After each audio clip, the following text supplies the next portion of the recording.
sholli wa sallim wa barik alaihi wa ala alihi.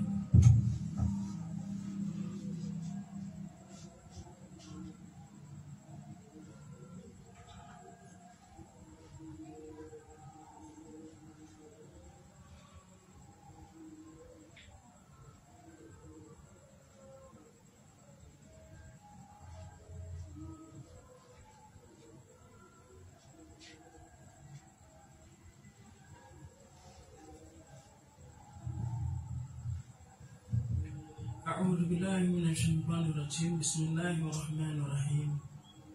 Rasulullah sallallahu alaihi wasallam bersabda, "Wahai umatku, jangan berpikir bahwa kuburan hanya sebuah lubang di dalam tanah. Seperti yang lain, tidak demikian. Beberapa di antaranya adalah kebun surga dan beberapa yang lain adalah lubang neraka, penuh dengan api yang menyala. Rasul-rasul mempunyai kekuatan tertentu. Jiwa mereka terhubung dengan surga. Mereka dapat melihat dan mendengar apa yang tidak bisa dilihat dan didengar oleh orang biasa. Mereka juga bisa mengetahui apa yang tidak bisa diketahui oleh orang-orang biasa. Oleh sebab itu, mereka dapat memberitahu kita mengenai kehidupan dalam kubur." Kisah ini terjadi lebih dari 100 tahun yang lalu. Diceritakan kepada saya oleh seorang yang terpelajar di masa Konstantinopel.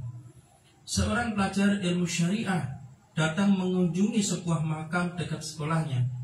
Dia bertemu dengan seorang penggali kubur dan bertanya, berapa lama dia telah menjalani profesinya. Dia menjawab, 60 tahun. Lalu dia bertanya kepadanya, hal-hal aneh apa yang telah kamu lihat selama ini?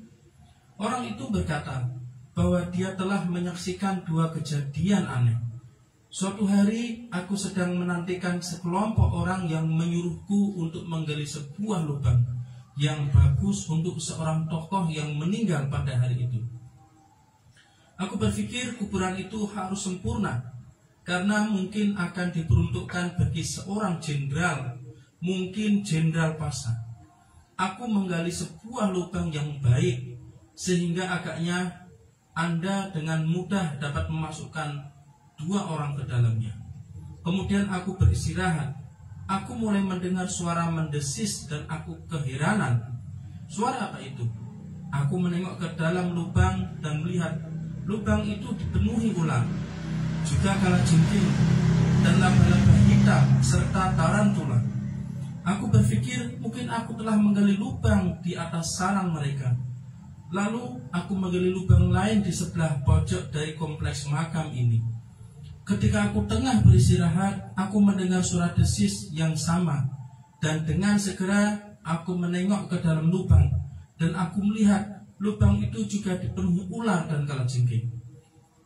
Dengan cepat aku menggali lubang ketiga, tetapi tetap saja dipenuhi ular. Sebelum aku mulai menggali lubang yang lain, rombongan telah tiba, lengkap dengan marching band dan diiringi dengan orang yang membawa rangkaian bunga. Peti mati diletakkan di samping lubang. Orang-orang melihat ke dalam lubang dan berkata kepadaku bahwa itu adalah lubang yang bagus. Tak seorang pun yang melihat atau mendengar apa yang telah aku lihat dan dengar. Mereka memintaku untuk menurunkan jenazah. Pada awalnya aku sangat takut, tetapi ternyata ular itu menjauhi kakiku. Ketika jenazah sudah ditinggalkan, dengan segera ular itu kembali mengelilinginya dan mulai merenggut kain kafan dari tubuhnya. Mengenai kejadian kedua, seseorang bertanya kepadaku apakah aku mau memberi sedekah dengan menggali kuburan bagi sebuah keluarga yang miskin dan tidak mempunyai saudara yang lain. Aku berkata, ya, demi Allah Subhanahu wa ta'ala, semoga Allah Subhanahu wa ta'ala mengampuni aku. Aku lalu menggalinya dan sementara menunggu, aku mencium wangi seperti fragrance yang sangat harum sehingga aku tidak bisa menggambarkan keindahannya. Aku melihat ke dalamnya. Lubang itu dipenuhi melati dan putih bunga mawar bagaikan kupu-kupu yang mengelilingi makam. Aku lalu masuk dan berbaring di sana. Keempat orang datang membawa orang miskin itu dan memanggilku. Di mana kamu? Aku di sini sedang beristirahat. Tak seorang pun yang melihat. Dengan cepat kami semua meletakkan tubuhnya di dalam makam dan bunga-bunga itu memenuhi tubuhnya. Aku menciumnya. Ini adalah bukti dari hadis Rasulullah SAW yang mengatakan bahwa kalian jangan diperdaya dengan penampilan luar. Derajat seseorang di hadapan Tuhan adalah berdasarkan hatinya. Kalian harus lebih memperhatikan hatimu daripada tubuhmu. Wa min taufiq bi hurmatil habib bi hurmati suratul Fatihah. Al-Fatihah.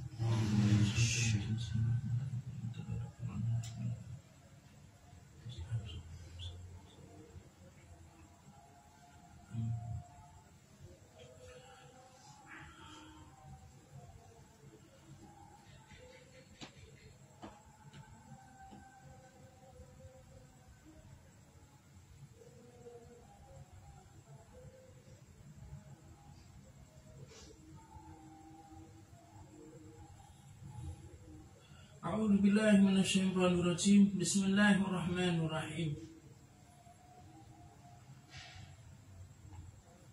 Ziarah atau mengunjungi makam seseorang adalah untuk menghormati orang itu, bahwa dia tidak sama dengan binatang.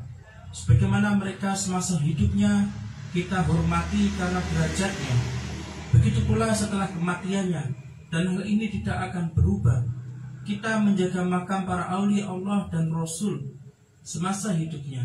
Rahmat dilimpahkan kepada mereka, dan setelah mereka meninggalkan kehidupan ini, rahmat tetap datang kepada mereka, dan kita memohon rahmat itu. Bersama dengan mereka semasa hidupnya adalah suatu kesempatan berharga, atau paling tidak kita bisa mengunjungi makamnya. Mereka hidup di makamnya dengan kehidupan yang sesuai dengan alamnya. Mereka bisa melihat dan mendengar.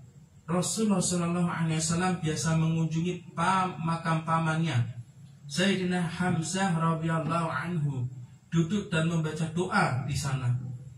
Itu bukanlah suatu hal yang terlarang. Setiap minggu beliau selalu pergi ke Jannatul Baqi atau ke Gunung Uhud untuk mendoakan para syuhada di sana. Hal ini diizinkan bagi kita dan tidak bertentangan dengan syariat. Kita menjaga makam para aulia Allah agar mereka tidak hilang, bukannya menyembah mereka, tidak. Kita hanya meminta rahmat yang dilimpahkan kepada mereka dan berdoa untuk mereka. Kalian dapat mengirimkan doa untuk semua orang yang beriman sebagai hadiah dari kita. Wa minallahi hadafiq bi hurmatil habib bi hurmati suratul Fatihah. Al-Fatihah.